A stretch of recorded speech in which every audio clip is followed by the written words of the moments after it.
В 2008 году я начал свой первый интернет-проект. Это был интернет-магазин. И тогда, не имея особого опыта в маркетинге, мне пришлось изучать самостоятельно, потому что я пытался сотрудничать с SEO-агентствами, с фрилансерами. На протяжении 2 лет не получил никаких либо результатов. Тогда я начал изучать, особенно западный сегмент, потому что множество знаний было именно там. И я заметил, что множество сайтов использовали блог для получения SEO-трафика. Это не удивительно, потому что блоги приносят больше 60% от всего трафика, который есть в интернете. Это довольно-таки много. И на тот момент можно было писать какую-то полную ерунду, самую банальную информацию. У меня не было знаний и опыта в написании, я просто писал какой-то самый слабый basic content, при этом Google ранжировал высоко, мы получали результаты, мы получали трафик, мы получали продажи. И на тот момент конкуренция была низкая. Можно было просто рерайтить существующий контент, то, что мы и делали. Потом я нанимал копирайтеров, они также само рерайтили, писали самую банальную информацию, Google ранжировал, все были счастливы, но конкуренция росла, Google обновлял алгоритмы, и со временем написание контента в блог стало действительно очень сложным, особенно в англоязычный сегмент, потому что надо было больше собирать данных, больше изучать, но при этом блоги до сих пор бумили, и можно сказать так, до 2010 года практически ранжировалось все что угодно, после 2010 до 2020 блоги приносили большой SEO-трафик, но именно в этот период времени многие большие компании начали менять свой интерес в другую сторону. Например, Нил Паттел, который писал одну статью в день на протяжении длительного периода, множество лет, сейчас пишет одну статью в неделю. Я объясню почему. Например, множество других сайтов, тот же Рэнд Фишкин говорил, что до 2016 года у него был основной приоритет это SEO трафик, после 2016 это больше брендовый трафик, потому что он лучше продает. И если посмотреть на какие-то сайты, которые в топе, которые действительно такие известные бренды, мы их знаем, мы их любим, они уже давно не получают тот огромный трафик с блогов, какой бы могли получать ранее, и сместили свой акцент в что-то новое, то, что приносит в десятки раз больше трафика и продаж. К примеру, возьмем Нила Паттела. Нил Паттел писал очень много, и весь его трафик был на блог, пока он не купил Ubersuggest. То есть он купил этот тул за $120 тысяч, вложил там около $3 миллионов на первом этапе, и сейчас его компания зарабатывает больше $100 миллионов, и более 70% от всех результатов это тул Ubersuggest. То есть основной трафик идет именно на этот тул, не на блог контент. Вот смотрите, я покажу на экране, к примеру, я взял Сиранкин и анализирую nilpatel.com, и вы видите, что первый же контент, который ранжируется, это веб-сайт Traffic Checker, то есть это тул. Дальше идет блог контент, потом идет Ubersuggest, потом идет Backlinks, потом SEO Analyzer, и потом опять наконец-то появляется блог. Потом, если посмотрите далее, там уже идут блоги, но уже трафик намного ниже. Давайте возьмем другой проект, довольно-таки известный, это Ahrefs.com. Я вам скажу, что когда Тим Соло пришел в эту компанию, трафик был очень плохой, слабый, и он создал команду, которая начала писать классный блог. Первый год он там занимался больше UX, но когда они наладили UX, он конкретно занялся блогом, и блог это, скажем, то место, которым Ahrefs может гордиться, потому что там действительно стоящий, классный материал, очень популярный, и они набрали огромный трафик, потом он пошел на снижение, они потеряли более 40% трафика не из-за того, что они стали хуже, потому что конкуренция выросла, потом они немного его восстановили, и сегодня блог их приносит где-то 600 тысяч трафика, довольно-таки немало. Но если посмотреть на общую цифру, которую Ahrefs получает с Google, и согласно их личным данным, именно если зайти в Ahrefs и проверить именно Ahrefs, вы увидите, что там больше 10 миллионов трафика, где-то 11 с чем-то миллионов. И основной этот трафик идет как раз именно на тулы. Смотрите, я вот сейчас покажу все ранкинги Ahrefs, и вы увидите Первое место Traffic Checker, Keyword Rank Checker, Writing Tools Paragraph Rewriter, Writing Tools Center Rewriter, Backlink Checker, Website Authority Checker. Я даже тут не вижу ни одну статью блога. То есть блог, который приносил много трафика, его даже нету нигде. То есть где-то, если дальше листать, вы найдете именно, вот смотрите, вот уже начинается первая статья блога, Free Keyword Research Tools, а все остальное до этого это страницы инструментов. Поэтому в этом видео я хочу поделиться с вами, что сегодня действительно классно работает, потому что мы до сих пор получаем запросы от клиентов, нам необходимо написать статьи в блог, нам надо вести блог, блог очень важный для SEO. Я вам скажу, блог нужный. Но его не надо вести для того, чтобы получать SEO трафик. Блог надо вести для клиентов. Да, действительно, его надо связать с трафиком. Желательно получать туда трафик, желательно получать оттуда продажи. Но очень многие сайты, они сместили свой акцент и начали писать меньше, но качественно. При этом они начали создавать именно инструменты. И инструменты это не такой перегретый рынок. Инструменты это любые тулы, конвертеры, калькуляторы, они могут создавать programmatic pages, то есть очень много страниц на сайте программно созданных. И я вам скажу, что инструменты сегодня приносят огромный трафик и там до сих пор низкая конкуренция. А когда появился искусственный интеллект, сейчас можно использовать API, чата GPT, Gemini, даже DeepSeek вот этого китайского нового, Клауда, Copilot, там выбора по искусственному интеллекту API очень много. То есть вы можете найти какие-то инструменты, которые собирают трафик, но они до сих пор не используют искусственный интеллект, создать что-то лучше, более качественно и переплюнуть ваших конкурентов, потому что многие до сих пор игнорируют создание тулов на искусственном интеллекте. Практически все уже используют чат GPT или какие-то другие тулы, но до сих пор не создают тулы на искусственном интеллекте. И в этом видео я хочу показать тебе, как ты можешь это сделать. Первый метод, что необходимо сделать, проанализировать ваших конкурентов. Я только что показал вам Нила Паттела, я показал Ahrefs. У нас своя дорога, мы изучили множество тулов, создаем свои тулы. К примеру, если вы зайдете на наш сайт, вы можете проанализировать любой проект, или свой сайт, какой-либо другой, и вы увидите, что мы создаем множество тулов. То есть у нас есть такая страница 28 Free Online SEO Tools, и вы увидите разные тулы по SEO, и очень многие из них связаны именно с искусственным интеллектом.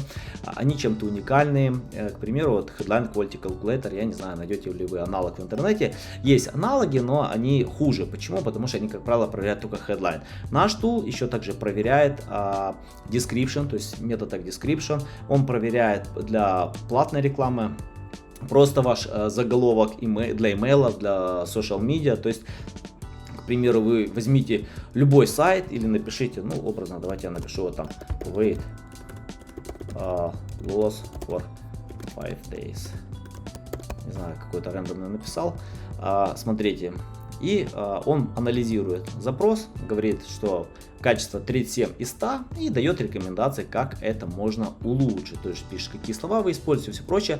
И здесь есть такая золотая кнопочка, нажимаете ее, и она генерирует разные варианты с помощью искусственного интеллекта.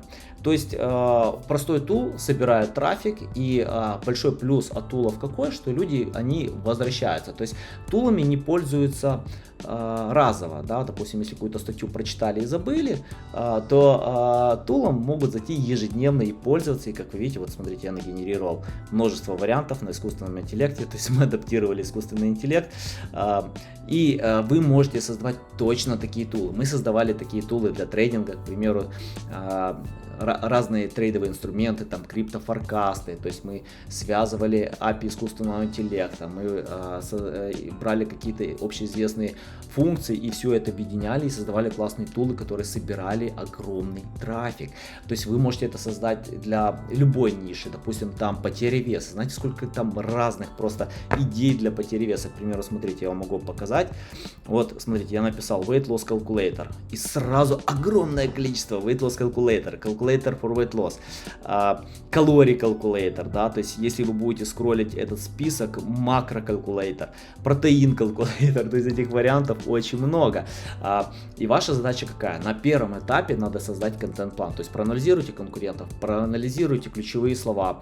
Третий вариант, который можно использовать, допустим, если вы используете множество инструментов, я, допустим, очень много использую разных тулов, и я вам скажу, у меня нету такого классного тула, который решает все мои проблемы, приходится использовать комбинацию их, и множество надо доделывать в Excel. И вот мы, чтобы не доделывать какую-то определенную в Excel, мы создаем свои тулы. К примеру, мы вот подняли трафик одного сайта, причем конкуренция там была огромнейшая, это тот же Weight Loss в Соединенных Штатах. Мы подняли трафик со 100 тысяч до 200 тысяч в Америке. Этот трафик стоил несколько миллионов долларов, просто буквально, потому что мы переписали метаинформацию. И, кстати, после этого мы и создали этот тул. То есть, если вот вы зайдете в тул, проанализируете свой сайт, он анализирует, смотрите, я проанализировал Сиранкин, он анализирует статьи, которые у вас есть на сайте, или там любой контент, и оценивает качество написания заголовков. То есть вы видите, допустим, это от 0 до 100, допустим, этот тайтл он оценивает 49, это 68, description 75, то есть вы можете использовать этот тул, просто переписать метаинформацию, повысить CTR, повысить ranking position, и мы это делали. И мы, если, допустим, у вас нет идей, как правильно это делать, просто нажимаете кнопочку AI, оно генерирует метаинформацию, просто берете ее, редактируете, просто нажимаете на кнопочку, взяли, отредактировали, что-то, допустим, не нравится, допустим, эксперт тут, я думаю, лишнее, да, вот взяли, убрали, даже еще выше, видите, поднялся показатель. Хотите, можете исправлять тут, да, какие-то элементы, допустим, Best SEO Agencies и Milan, давайте сделаем, допустим, Reviewed 2025, смотрите. То есть, видите, я еще больше поднял рейтинг, то есть вы здесь справа видите рекомендации, да, вы можете использовать эти рекомендации, можете использовать искусственный интеллект. У нас также есть свой контент-эдитор, то есть вы нажимаете на эту кнопку, открываете весь контент, он вытаскивает с вашей страницы сайта, оценивает, да, вот по показателю SEO, здоровье, readability, да, вы можете прямо здесь все это редактировать и получать классные результаты. Поэтому я рекомендую максимально используйте наши инструменты, которые помогут вам повысить трафик, и создавайте свои инструменты. То есть создание инструментов на искусственном интеллекте сегодня делает огромную разницу, приносит большие результаты, поэтому моя рекомендация: не игнорируйте вот эти элементы. И первое, что необходимо сделать, это проанализировать конкурентов, поискать по ключевым словам и сделать какие-то инструменты, которые вот вы, допустим, там часто делаете в Excel, в Google Spreadsheet, неважно, то есть то, что вы делаете вручную, просто соберите эти данные и передайте программистам, чтобы они создали вам уже готовый инструмент. Давайте перейдем к следующему вопросу: как же создавать эти инструменты? Ну, первое, необходима команда. И первый, кто в команде нужен, это, конечно же, программисты, дизайнеры и копирайтеры. Я вам скажу, что программистов, как правило, я ищу на Upwork или каких-то похожих сайтах, то есть там действительно есть хорошие программисты, если создавать разные реквесты, запросы, там очень много будет ответов, проверьте их опыт, очень важно проверить именно опыт, рейтинг и создавали ли они похожие инструменты, потому что многие говорят: ой, я создам, я хорошо могу изучить, для меня это не проблема, а по итогу результаты низкие. То есть лучше всего проверить их портфолио и начинать минимально, дайте самый простой калькулятор, конвертер, который действительно важный, и проверьте, насколько качественно они вам его сделают. То есть лучше протестировать, проверить. Иногда бывает, что некачественно, где-то чуть-чуть потерять надо денег, но это абсолютно нормально для того, чтобы найти хорошего программиста. Но когда вы будете удовлетворены в качестве, вы можете уже усиливать и создавать что-то более такое существенное. Я рекомендую начинать с минимального, не пытаться создать сразу огромные какие-то мультифункциональные тулы. Поверьте, вот эти большие компании, допустим, мы тоже создаем инструменты для SEO, но мы не конкурируем ни с Ahrefs, ни с SEMrush, ни с Сиранкингом, ни какими-то другими инструментами, потому что мы создаем то, чего у них нет. Мы создаем что-то свое уникальное, да, у нас тулы все уникальные. Если пытаться создавать что-то похожее, ну, от чего покупатель будет вас выбирать, потому что они уже созданы, они уже качественные, вот, поэтому, как правило, лучше создавать что-то уникальное. Начинать с самого малого, то есть выбирать какие-то простые тулы, какие-то, чтобы не было многофункциональные. Я часто вижу, когда пытается создать какой-то мультифункциональный тул, множество функций. Ну, я вам скажу, возьмите, вот, к примеру, Grammarly. Grammarly, у них 30 миллионов юзеров, ну, то есть огромная аудитория. Там более простого контент-эдитора я просто не видел. Максимально простой. Там даже нельзя картиночку добавить. То есть люди пользуются Grammarly контент-эдитором, которого нельзя добавить картинку. Почему? Потому что другие инструменты, они супер качественные, то есть они проверяют, насколько правильно, грамотно вы пишете, дают рекомендации. У них очень ограниченный инструмент по редактированию текста, да, то есть там увеличить шрифт, ширина, практически других элементов нет, там очень мало. Но людям важна простота. Понимаете, Grammarly создал простой тул, который очень user-friendly и в котором те функции, которые есть, они супер качественные.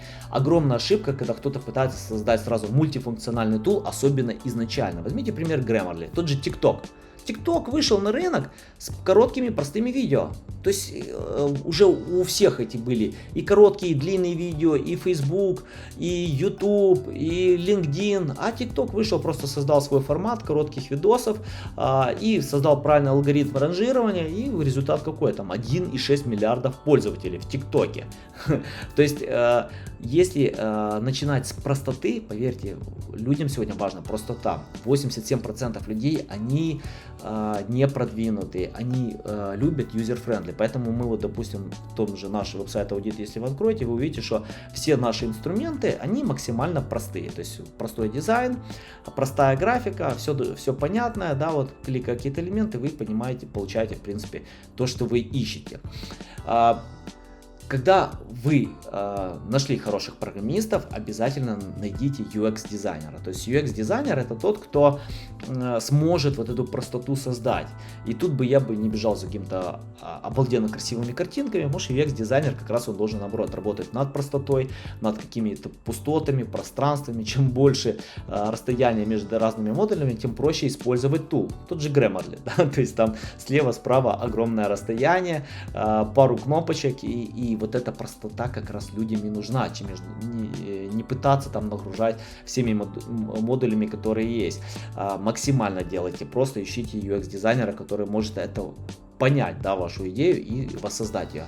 И третий элемент — это обязательно копирайтеры, то есть райтеры, которые умеют писать, потому что к любому тулу необходимо описание, к нему нужен будет маркетинг, к нему надо будет какие-то гайды, и копирайтеров, как правило, я ищу уже в Гугле.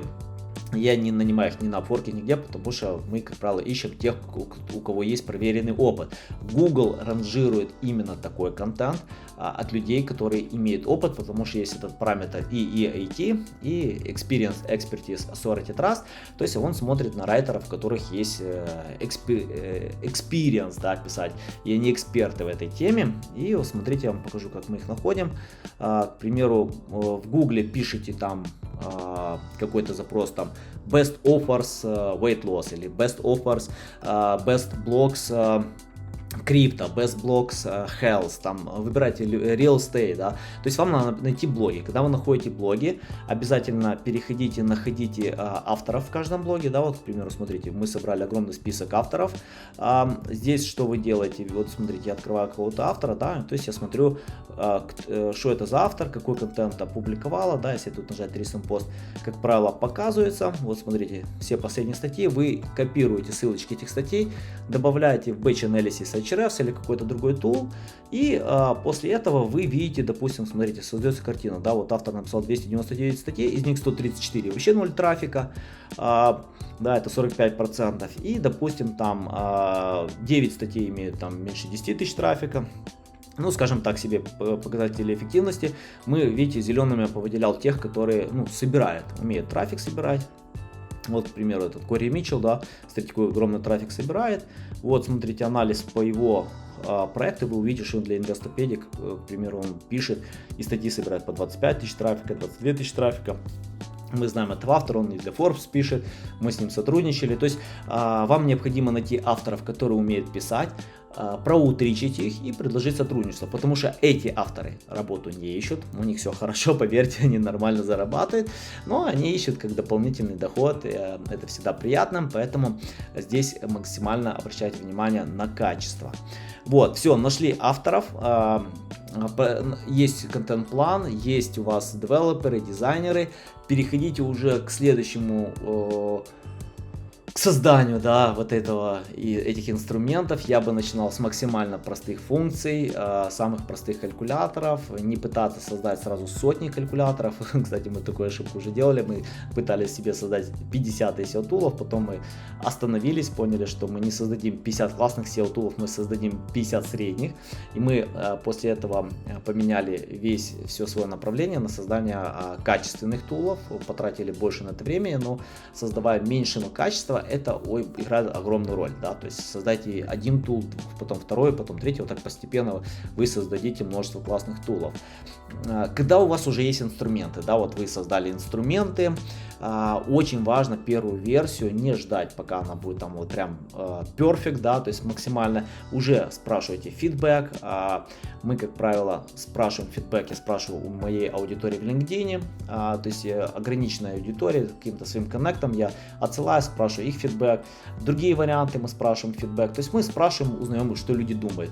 Да, вот этот фидбэк очень важный, потому что он дает помощь создать версию 2.0, 3.0, потому что первая версия, она редко бывает классная, да, как бы вы этого не хотели, его надо апдейтить, это очень важно, поэтому тот же Google, когда создает какой-то инструмент, он выгружает какой-то лимитированной аудитории, каких-то инфлюенсеров, которые заходят и говорят, что нравится, что не нравится, да. Делайте то же самое, то есть спрашивайте мнение, может, если у вас нет аудитории, да, спросите в каких-то группах, в социалках, да, ну, поспрашивайте мнение, чем больше вы соберете мнений, тем лучше. Можете друзей там поспрашивать. Когда вы уже, скажем так, создали версию 2.0, то есть уже вы понимаете, что это тул качественный, уникальный, интересный, переходите к продажам, sales и маркетинг, и я, как правило, начинаю все с sales, потому что надо первая лояльная аудитория, то есть, ну, вариантов по sales очень много, ну, как по мне, самый лучший сегодня вариант, это именно Outreach, с помощью LinkedIn, имейла, то есть вы можете там делать Outreach именно сразу на целевую аудиторию, максимально сказать, тут важна персонализация. Пробуйте так же само распространять по каким-то группам, и для меня эффективно работает еще видеомаркетинг, то есть вы сейчас смотрите это видео, почему? Потому что видео отлично собирает аудиторию, 85% людей, прежде чем что-то купить, они смотрят видео, то есть они посмотрели видео, приняли решение, пользоваться ли инструментом, и видеомаркетинг, он делает намного быстрее результаты, чем тоже SEO. SEO отнимает больше времени, ну и даже если посмотреть на ранжирование тулов, да, их можно ранжировать уже за 3-6 месяцев, то есть довольно-таки быстро. А если брать, допустим, какой-то блоги, то согласно тому же Ahrefs, 7% только новых статей в блог-пост получает трафик в первый год, только вообще какой-то очень минимальный процент. Тул ранжируется быстрее намного, но при этом все равно играет огромную роль качество, да, то есть и мы, как правило, делаем видеомаркетинг, получаем первых клиентов, мы распространяем с помощью Sales, Outreach, и финальный этап — это, конечно же, SEO. SEO очень важно, SEO собирает огромный трафик, это до сих пор самый мощный канал, просто он отнимает время. И для SEO сегодня я бы рекомендовал PR, то есть написание пресс-релизов, потому что все другие каналы, как для меня, они уже перегружены, то есть даже белые SEO, там тут же Skyscraper Technique, Broken Link Building, там линкбилдинг по списку ресурсов, я вам скажу, даже большие компании уже от этого отказываются, потому что можно потратить огромные ресурсы, а отдача, продуктивность довольно-таки низкая. Лучше всего как раз именно это делать пиаром. Пиар отлично работает, если вы пишете качественные пресс-релизы, и даже вот те авторы, которых вы нашли, я показывал вам, вы можете их научить формату написания пресс-релизов. Я вам скажу, что мы, допустим, получали огромные результаты и Forbes, и MSN, и CNN, да, ну такие ссылки с линкбилдингом вы не получите.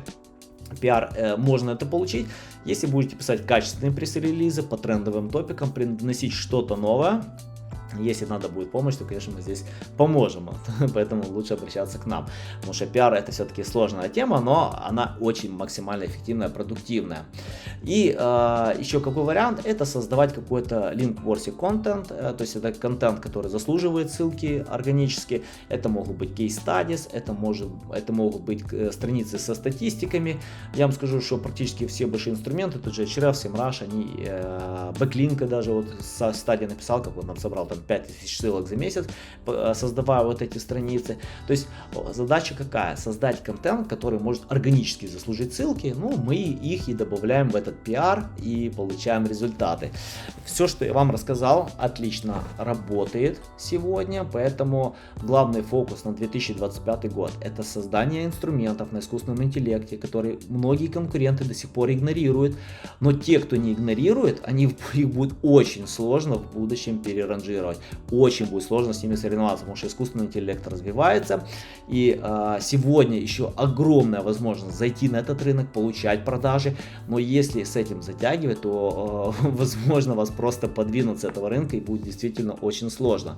Если необходима помощь в создании тулов на искусственном интеллекте, если необходима помощь с видеомаркетингом, пиаром, продвижением, обращайся в нашу компанию.